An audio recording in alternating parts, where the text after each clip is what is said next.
God's love is big, God's love is great, God's love is fab and He's my mate.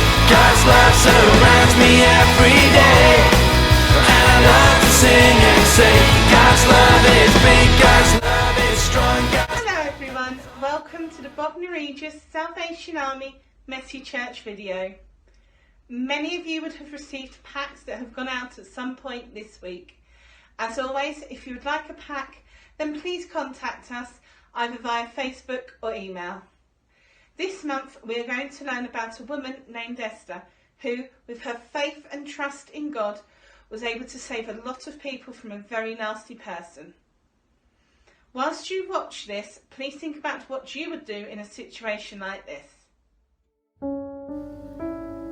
There was once a very powerful king who ruled over the Persian Empire nearly 500 years before Jesus was born.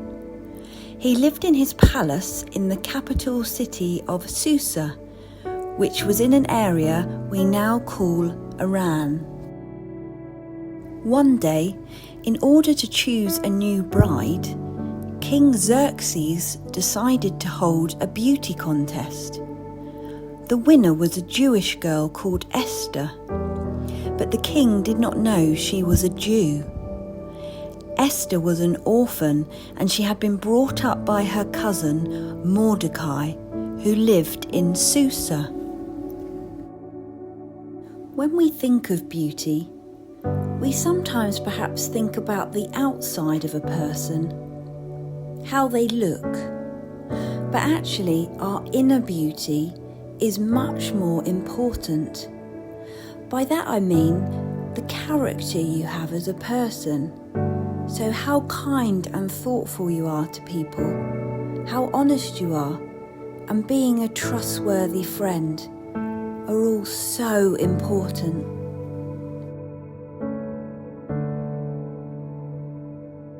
One day, Mordecai overheard two men plotting to kill the king. He told Esther, who told King Xerxes, and the men were put to death.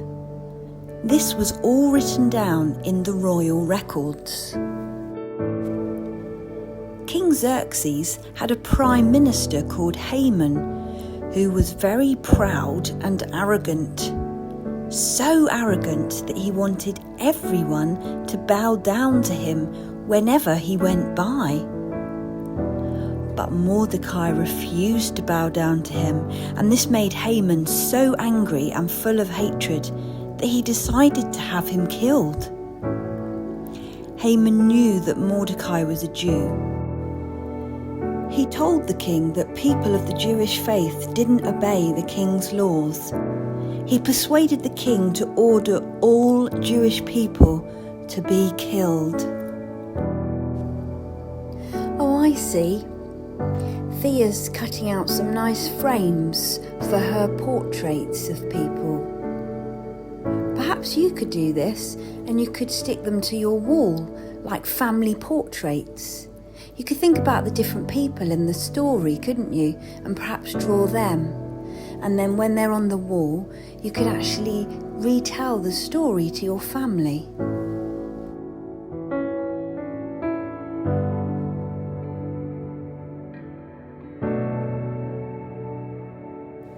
When the Jewish people heard about this, they were terrified. Mordecai sent a message to Esther asking her to go and beg the king to have pity on her people. Ah, I see what Doreen's doing here. She's just making sure that all three of her bits of cardboard are the same width.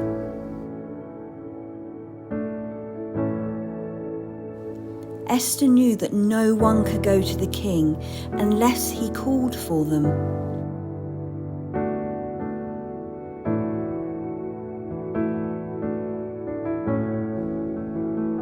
That's it. Just another little trim needed, Doreen. Anyone who disobeyed the law risked being killed, even the Queen. But Esther knew she had to speak to the king, so she thought up a plan. Oh, and another trim, Doreen. Esther dressed herself very smartly, wearing nice makeup and perfume, and went to the king, who fortunately was pleased to see her. She invited the king and Haman, the Prime Minister, to a banquet. Haman was very excited to be the only person who was invited. How important must he be? But he was still angry and full of hatred for Mordecai, and it upset him so much that he decided to build gallows and have Mordecai killed the next day. At the banquet, Esther invited the king and Haman to another banquet on the next day.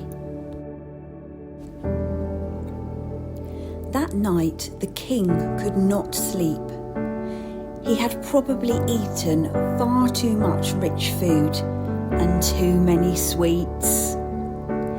To help him drop off to sleep, he had the royal records read out to him.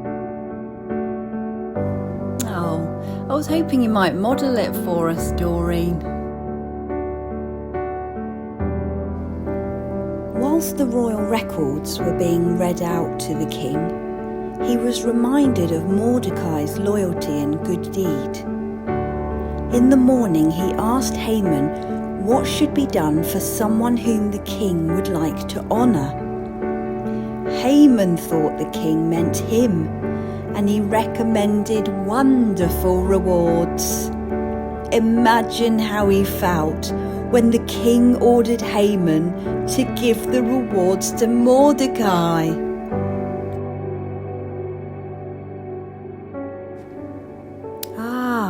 I see what Claire's doing here. She's cutting each piece of coloured paper slightly shorter than the one before. That evening at the second banquet, Esther bravely asked the king to save her and her people. The king did not know that Esther was Jewish, and when he realised that she was one of the people that Haman had persuaded should be killed, he was furious and ordered that Haman should be put to death in the same way that Haman was going to kill Mordecai. I'm getting it. Each piece of paper needs to be wrapped up around a pencil, and then you put a piece of sellotape just to join the two together. And then you can just bring the bit of paper off of the pencil and you've got a nice cylindrical shape. And Claire's now lining them up in order of size. Did you know that in the Jewish festival of Purim that they celebrate, the full story is read aloud at the synagogue or Jewish church? Every time Haman's name is mentioned, the children stamp their feet, boo, hiss and shake rattles and attempt to drown out the sound of his name. Claire here's making a musical instrument, one like perhaps what the children may have used at the Festival of Purim, where they stamped their feet, booed, hissed and shook rattles and things like that when Haman's name was mentioned. See if you can make this instrument, and you might want to make your own as well. You could perhaps think about how you could make a drum, or perhaps one of those shaky things. I think they're called maracas.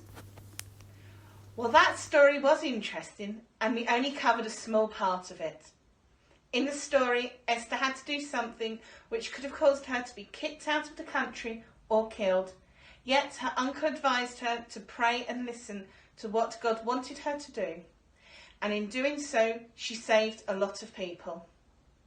We have to remind ourselves sometimes to stop, pray and listen to what has been said.